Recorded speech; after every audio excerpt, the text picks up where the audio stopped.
Whoa. I'm running short of words right now, but I cannot afford this because I have to speak. Thank you so much for all the love, for all the warmth. Thank you for accepting me. Thank you very much.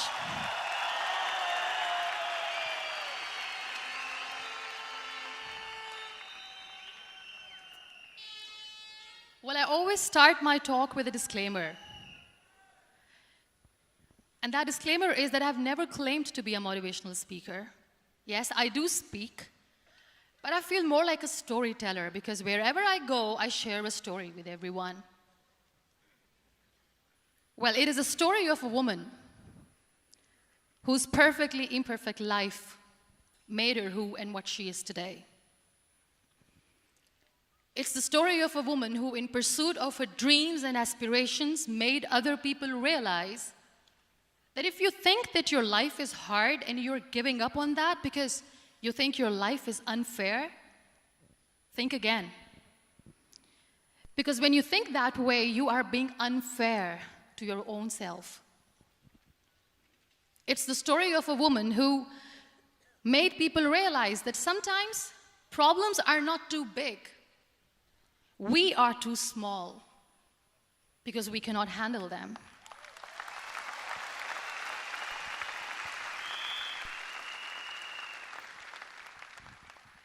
It is the story of a woman who with time realized that real happiness doesn't lie in success, money, fame. It lies within. Real happiness lies in gratitude. So I am here, and I'm going to share the story of that woman. That is my story.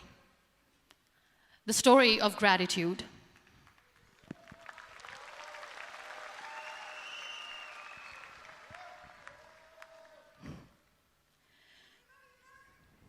I love you too. I love you all. I believe in the power of words. Many people speak before they think. But I know the value of words. The words can make you, break you, they can heal your soul, they can damage you forever.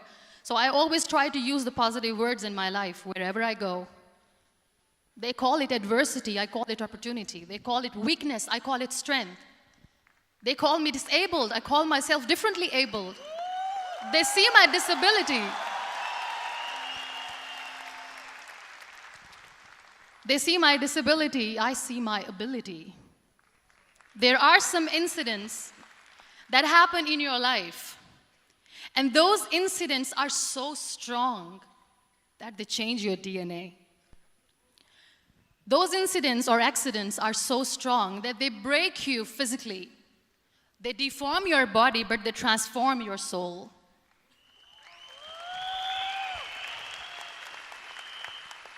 Those incidents break you, deform you, but they mold you into the best version of you. And the same thing happened to me. And I'm going to share what exactly happened to me. I was 18 years old when I got married. And this thing I'm sharing for the very first time on an international level. I was 18 years old when I got married. I belonged to a very conservative family, a Baloch family, where good daughters never say no to their parents. My father wanted me to get married. And all I said was, if that makes you happy, I'll say yes. And of course, it was never a happy marriage. Just about after 2 years of getting married, about 9 years ago, I met a car accident. Somehow my husband fell asleep and the car fell in the ditch. He managed to jump out, saved himself. I'm happy for him. But I stayed inside the car and I sustained a lot of injuries. The list is a bit long. Don't get scared. I'm perfectly fine now. Radius ulna of my right arm were fractured. The wrist was fractured. Shoulder bone and collarbone were fractured. My whole rib cage got fractured. And because of the rib cage injury, lungs and liver were badly injured. I couldn't breathe. I lost urinary bowel control. That's why I have to wear the bag wherever I go. But that injury that changed me and my life completely as a person and my perception towards living my life was the spine injury. 3 vertebrae of my backbone were completely crushed, and I got paralyzed for the rest of my life. So this accident took place in a far-flung area in the outskirts of a very small province, Balochistan, where there was no first aid, no hospital, no ambulance. I was in the middle of nowhere in that toppled car. Many people came to rescue. They gave me CPR. They dragged me out of the car. And while they were dragging me out, I got the complete transection of my spinal cord. And now there was this debate going on. Should we keep it here? She's going to die. Where should we go? There is no ambulance. There was this 4-wheeler Jeep standing in the corner of the street. They said, put her in the back of the Jeep and take her to the hospital, which is 3 hours away from this place. And I still remember that bumpy ride. I was all broken. They threw me at the back of the Jeep and they rushed me to the hospital. That is where I realized that my half body was fractured and half was paralyzed. I finally ended up in a hospital where I stayed for 2.5 months. I underwent multiple surgeries. Doctors have put a lot of titanium in my arm. There's a lot of titanium at my back to fix my back. That's why people in Pakistan call me the Iron Lady of Pakistan.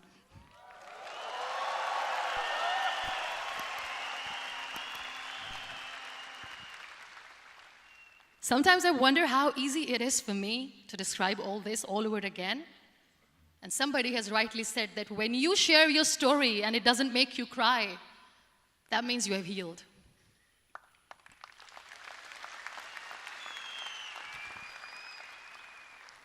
Those 2.5 months in the hospital were dreadful.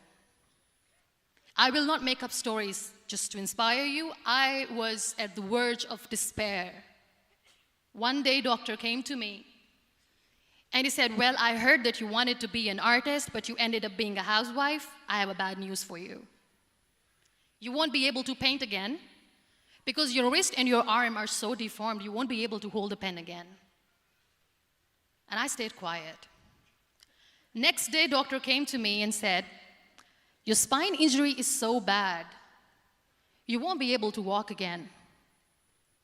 I took a deep breath and I said, it's all right.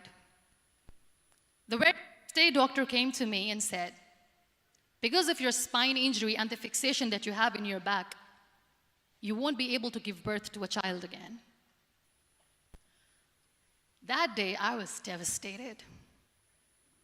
I still remember, I asked my mother, why me? And that is where I started to question my existence. Why am I even alive? What's the point of living? I cannot walk, I cannot paint, fine, I cannot be a mother.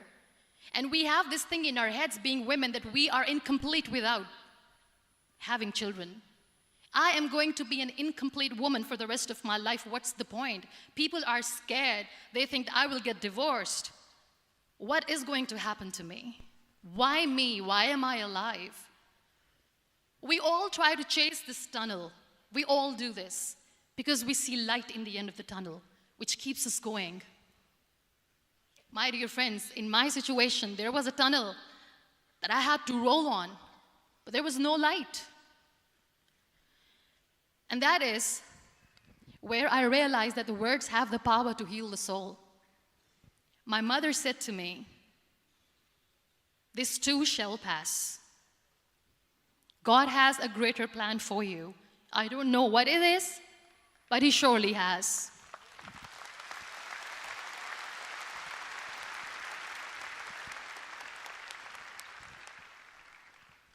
And in all that distress and grief, somehow or the other, those words were so magical that they kept me going.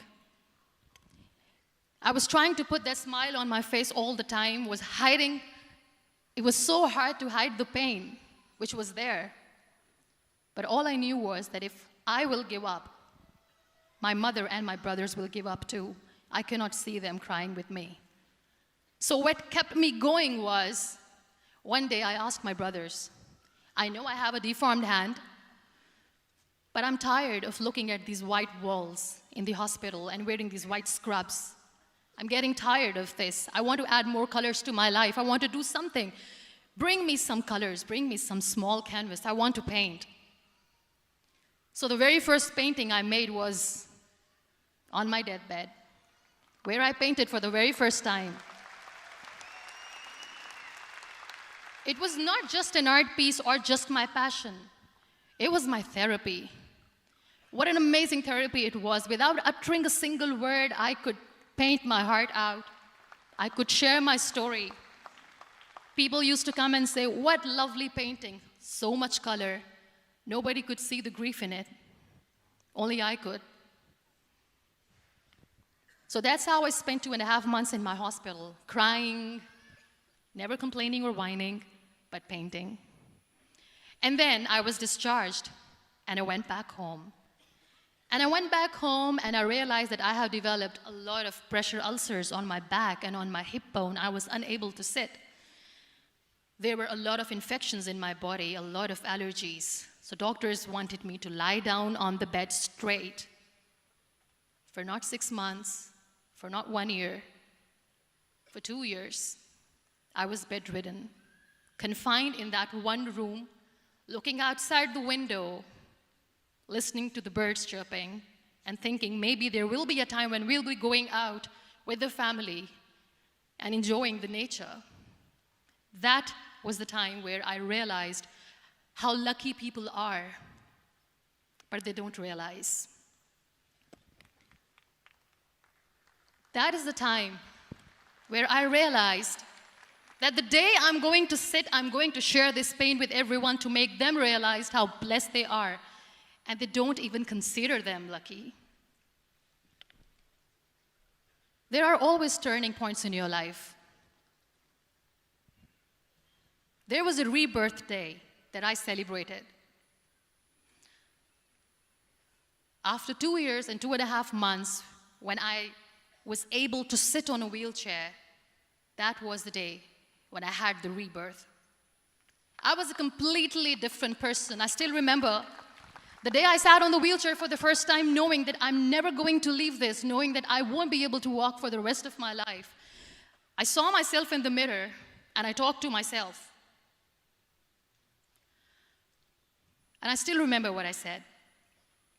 I cannot wait for a miracle to come and make me walk. I cannot sit in the corner of the room crying, cribbing, and begging for mercy because nobody has time.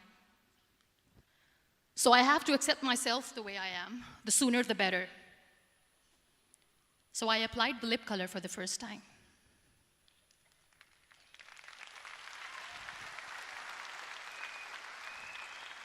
And I erased it. And I cried. And I said, what am I doing? A person on a wheelchair should not do this. What will people say? Clean it up. Put it again. This time I put it for myself, because I wanted to feel perfect from within.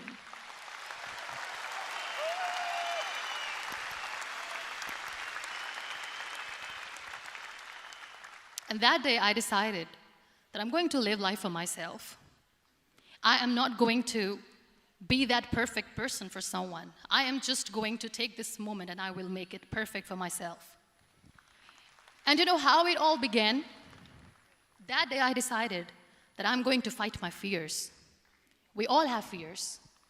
Fear of unknown, fear of known, fear of losing people, fear of losing health, money. We want to excel in career, we want to become famous, we want to get money. We are scared all the time.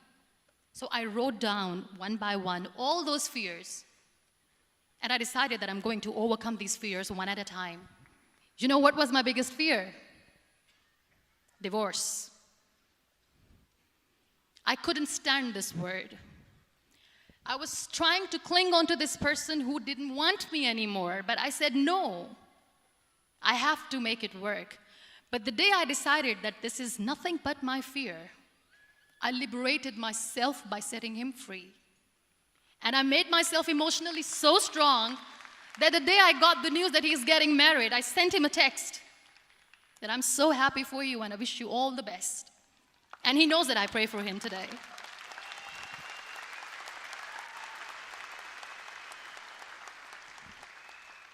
My biggest fear, number 2, was I won't be able to be a mother again.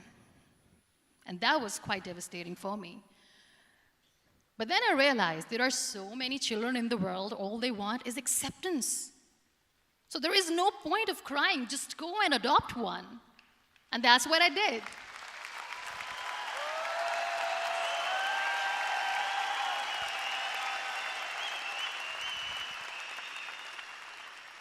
I gave my name in different organizations, different orphanages. I didn't mention that I'm on a wheelchair, dying to have a child. So I just told them that this is Muniba Mazari and she wants to adopt a boy or girl, whatsoever, but I want to adopt a kid. And I waited patiently. 2 years later, I got this call from a very small city in Pakistan. I got a call and they said, "Are you Muniba Mazari? There is a baby boy and would you like to adopt?" And when I say yes, I could literally feel the labor pain. I said, yes, yes, I am going to adopt him. I am coming to take him home.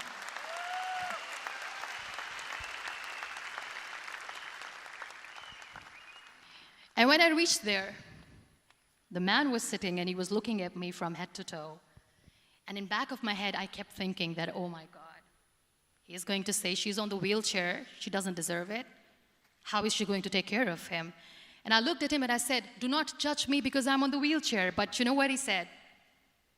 He said, "I know you will be the best mother of this child. You both are lucky to have each other."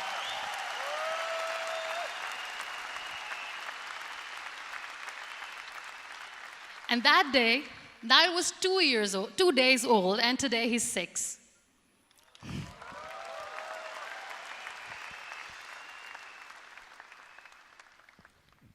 You'll be surprised to know another bigger fear that I had in me. It was facing people. I used to hide myself from people. When I was on bed for 2 years, I used to keep the door closed. I used to pretend that I'm not going to meet anyone, tell them that I'm sleeping. You know why? Because I couldn't stand that sympathy that they had for me. They used to treat me like a patient. When I used to smile, they used to look at me and say that, "You're smiling, are you okay?"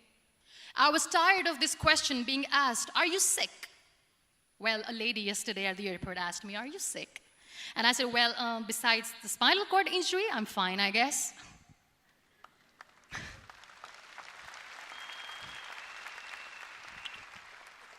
But those are really cute questions. They never used to feel cute when I was on the bed.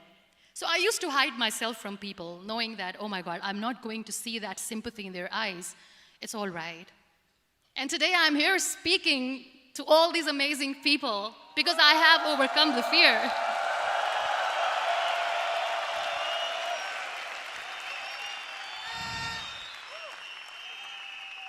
You know, when you end up being on the wheelchair, what's the most painful thing? That's another fear that people on the wheelchair or the people who are differently abled have in their hearts, but they never share. I'll share that with you. The lack of acceptance. People think that they will not be accepted by the people because we, in the world of perfect people, are imperfects. So I decided that instead of starting an NGO for disability awareness, which I know will not help anyone, I started to appear more in public. I started to paint. I always wanted to. I have done a lot of exhibitions. I'm Pakistan's first wheelchair-bound artist. I have done a lot of modeling campaigns, different campaigns for brands like Toni and Guy.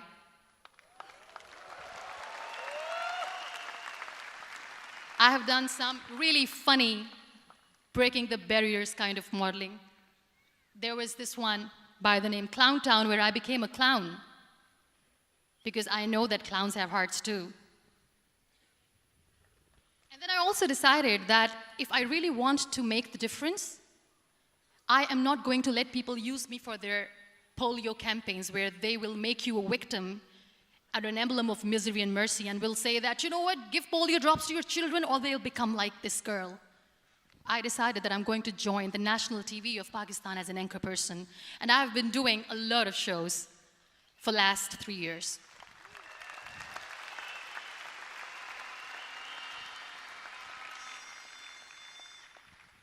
So when you accept yourself the way you are, the world recognizes you. It all starts from within. Thank you. I became the National Goodwill Ambassador for UN Women Pakistan, and now I speak for the rights of women, children.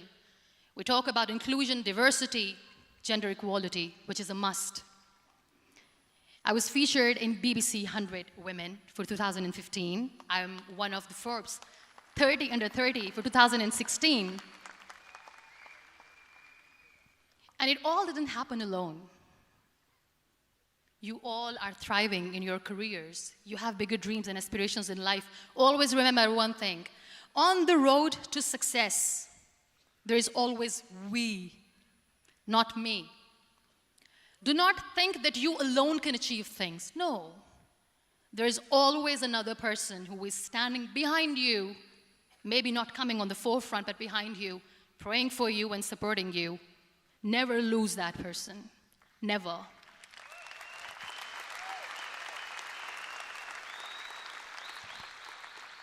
No matter how much I say that I couldn't find a hero, so I became one, I still want to recognize those 3 people in my life who literally changed my life completely, and I get inspiration from them every single day. Waleed Khan.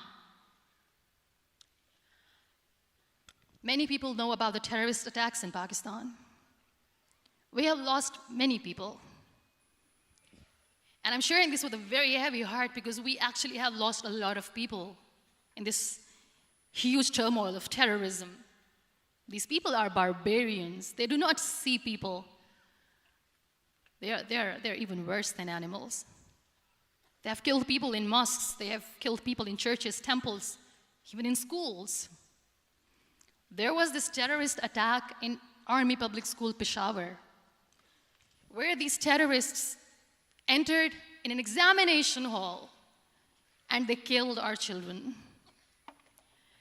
And in that attack, that day, this beautiful boy, Waleed Khan, who was my hero, my real life hero, was the proctor who was taking care of the students, was keeping an eye on the students. Those barbarians shot him 3 times in the face, 5 times on his body, and he fell down. I was asked to give a talk in the school after a week of that terrorist attack. With a very heavy heart, I went there and I spoke. We sang a few national songs. I thought that maybe I've done my part, but deep inside, it was killing me. I could see children injured. I could see children sitting on the wheelchairs, looking at me, wondering, what next?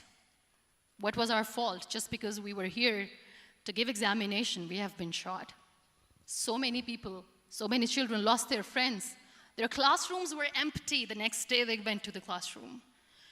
So this kid, Waleed Khan, I was asked that he is in a hospital right now, and you have to go and see him and motivate him and tell him that it's going to be okay. And when I saw Waleed Khan coming on the wheelchair for the first time in front of me, face was all deformed. His leg was fractured, his arm was fractured. He couldn't talk, he lost his teeth. He cannot sneeze, he cannot smell. He cannot eat. And I kept thinking, what should I say? That everything is going to be all right? No, nothing is all right.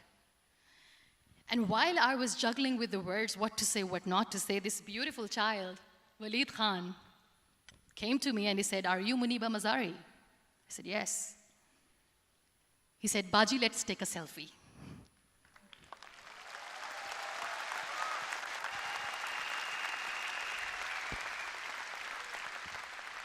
And with that beautiful, toothless smile of Waleed Khan, we took that beautiful selfie that I still have with me.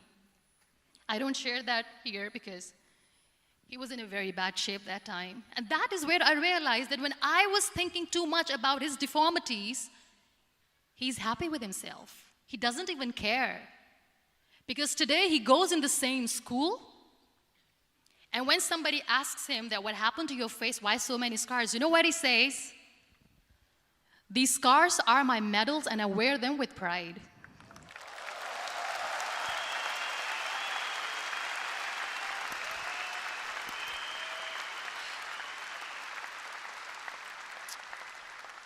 And how beautifully he says the terrorists wanted me not to study. I am going to study. I will become a doctor one day. And this is my way of taking revenge from those terrorists.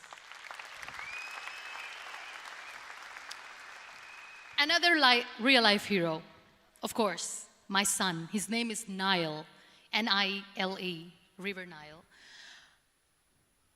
I learned so much from this kid. The first and foremost thing is patience. How to be patient when you know that your mother cannot walk, when you know that your mother is different from the other women, when you know that your mother cannot go out and play with you, how to stay calm. He loves football. And when we got the very first football, he was 4 years old. He was super excited. I still remember he came in the room and he said, "Mom, let's play football." And he kept the ball in my feet. And he said, "Let's kick it." And that day I felt disabled. I said, "I cannot kick the ball." And I was down with the same face. He looked at me and he said, "Well, that's all right. Your legs are not working, but your hands do. Let's play catch the ball."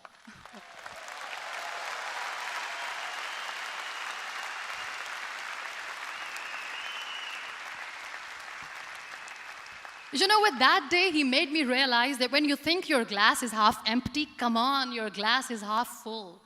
It's all in here and here. Last but not least, the woman who made me realize that heroes have no gender. The woman who believed in me even when I was completely at the verge of despair, where everybody left, she was there. And every time I looked at her, without saying anything, she used to look at me and said, "This too shall pass. God has a bigger plan. And one day you will say that, oh my God, that is why God has chosen me." She never cried in front of me. She has always said that there will be haters, there will be naysayers, there will be disbelievers, and then there will be you proving them wrong. My mother.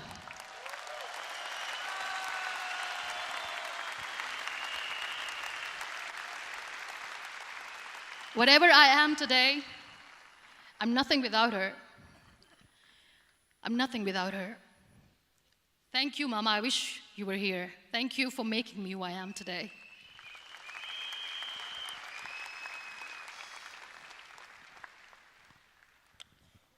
You know what? We human beings have a problem. Out of many problems, there is one more, and this is a self-created one. We always expect ease from life. We have this amazing fantasy about life. This is how things should work. This is my plan. It should go as per my plan. If that doesn't happen, we give up. So my dear friends, let me tell you one thing. I never wanted to be on the wheelchair. Never thought of being on the wheelchair. I was always aspiring to do bigger things, but had no idea that for that I have to pay the price to be where I am today. It's a very heavy price. This life is a test and a trial, and tests are trials are never supposed to be easy. So when you are expecting ease from life, and life gives you lemons, then you make the lemonade, and then do not blame life for that, because you were expecting ease from a trial. Trials make you a stronger, better person. Life is a trial, and with time you realize that.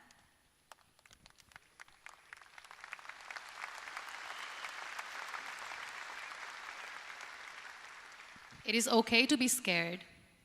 It is okay to cry. Everything is okay, but giving up should not be an option. They always say that failure is not an option. Failure should be an option, because when you fail, you get up, and then you fail, and then you get up, and that keeps you going. That's how humans are strong.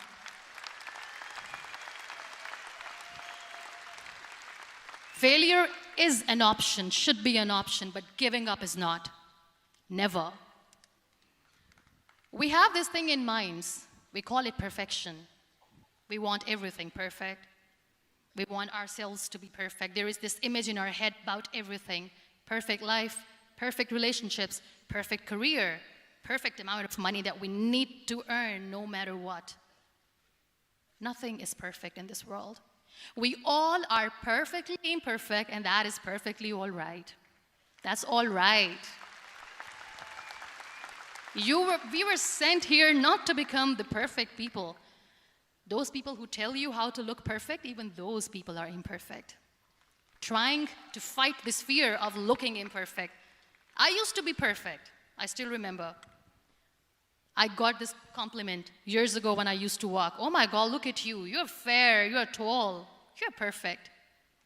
Look at me now. You're still perfect. Only the perfect eyes can see that. Only the perfect eyes will see that.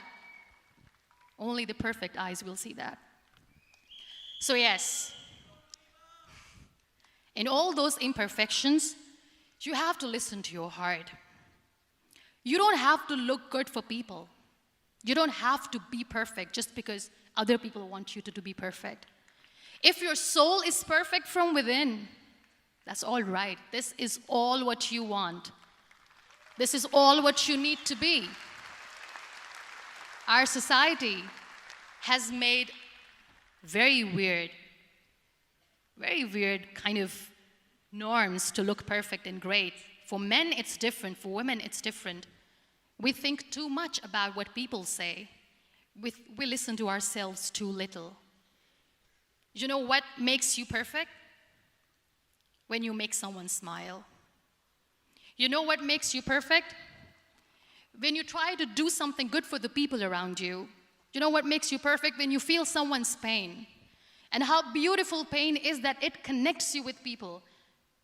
No other medium can connect you with others but pain. That's why I always say that I'm in pain, and that's a blessing in disguise for me. Today, just because I'm in pain and I'm on the wheelchair, I work for children. Being the head of CSR for a company, we conduct medical camps in far-flung areas of Pakistan where so many kids die because they don't have medical facilities. And I personally believe just because they cannot afford to live doesn't mean we'll let them die. So we give them money, we give them medical treatment, we try to heal their wounds, physical and emotional. And I also work for the beautiful people, we call them third gender, the transgender community of Pakistan. You know what connects me with them? All my imperfections. When I go and I hug them, they never judge me. And this very good friend of mine, her name is Bijli. Bijli means electricity. She calls herself electricity. And I said, are you electricity? She says, no, I'm lightning. I'm as strong as lightning. Because we have very bad power outage, so she doesn't want me to call her electricity. So she says, I am very strong. I'm thunder, I'm lightning. She came to me, and the first time I hugged her, she said, you are just like me. And I said, yes, I am like you. Because to people, we are so imperfect. So how beautiful these imperfections are, that because of these imperfections, you can connect with people. Then why are we all running after being perfect? What's the point?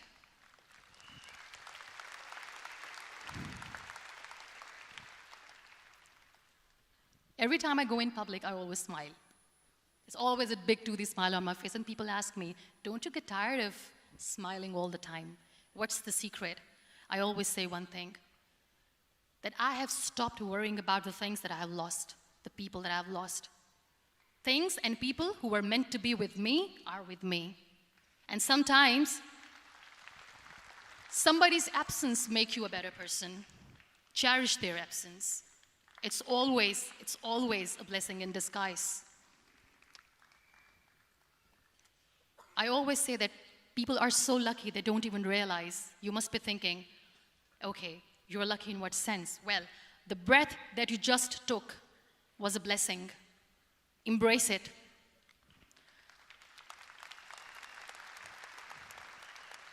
There are so many people in the world who are dreaming to live a life that you are living right now. You have no idea. Embrace each and every breath that you are taking. Celebrate your life. Live it.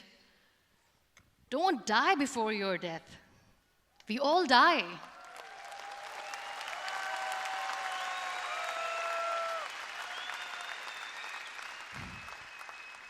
We live this one routine of a day for 75 years and we call it life.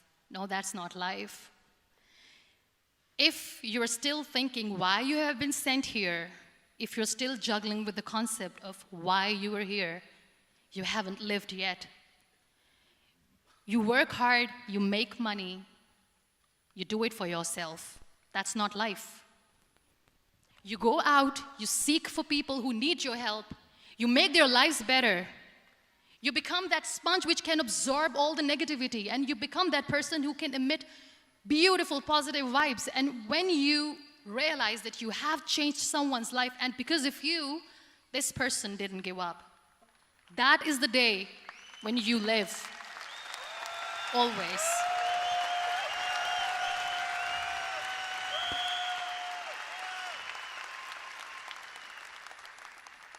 We were talking about gratitude, why I smile all the time.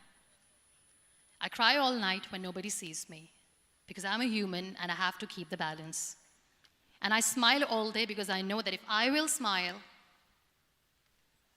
I can make people smile. That keeps me going.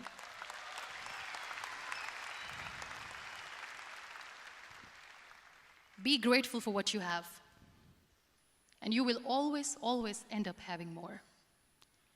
But if you'll cry and if you'll crib for the little things that you don't have or the things that you have lost, you will never ever have enough.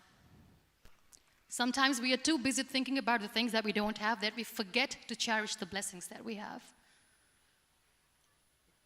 I'm not saying that I'm not healthy and that makes me unlucky, but yes, it is hard. It is hard when I say that I cannot walk. It is hard to say when I wear this bag. It hurts. But I have to keep going, because never giving up is the way to live, always.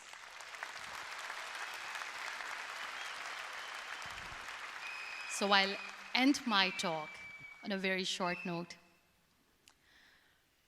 Live your life fully.